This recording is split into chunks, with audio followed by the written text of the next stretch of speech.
Prince Harry loses legal challenge over police protection in UK.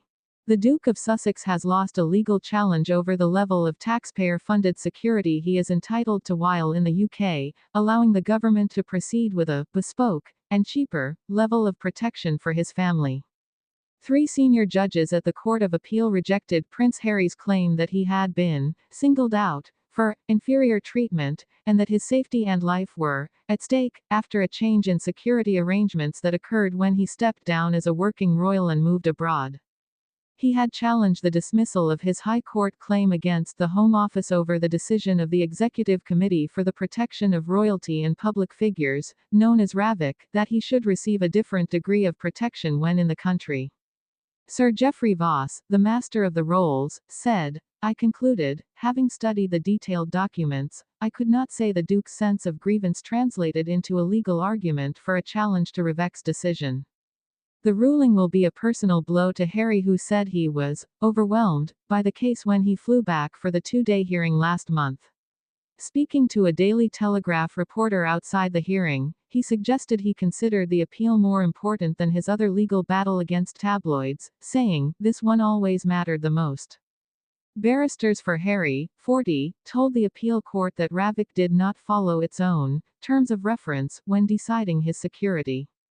Shahid Fatima KC said his safety, security and life were at stake, and that the human dimension of the case should not be forgotten. "We do say that his presence here, and throughout this appeal, is a potent illustration, were one needed, of how much this appeal means to him and his family," said Fatima. The Home Office, which is legally responsible for RAVIC's decisions, opposed the appeal. Sir James Eddy KC, for the Home Office, said RAVIC was faced with a unique set of circumstances. A Buckingham Palace spokesperson said, "All of these issues have been examined repeatedly and meticulously by the courts, with the same conclusion reached on each occasion." In a ruling on Friday, Voss, Lord Justice Bean and Lord Justice Eddis dismissed Harry's appeal. Reading a summary of the decision, Voss said, "The Duke was in effect stepping in and out of the cohort of protection provided by RAVIC. Outside the UK, he was outside the cohort, but when in the UK, his security would be considered as appropriate." He continued, "It was impossible to say that this reasoning was illogical or inappropriate, indeed it seemed sensible." A High Court judge ruled last year that RAVIC's decision, taken in early 2020 after Harry and Meghan, the Duchess of Sussex, stepped down as senior working royals, was lawful. Harry's legal team argued the judge had erred in his judgment.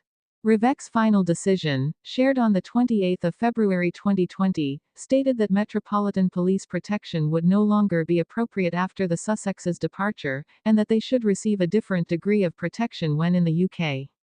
The Sussexes would instead receive a bespoke security service, whereby they would be required to give 30 days notice of any plans to travel to the UK, with each visit being assessed for threat levels and whether protection is needed.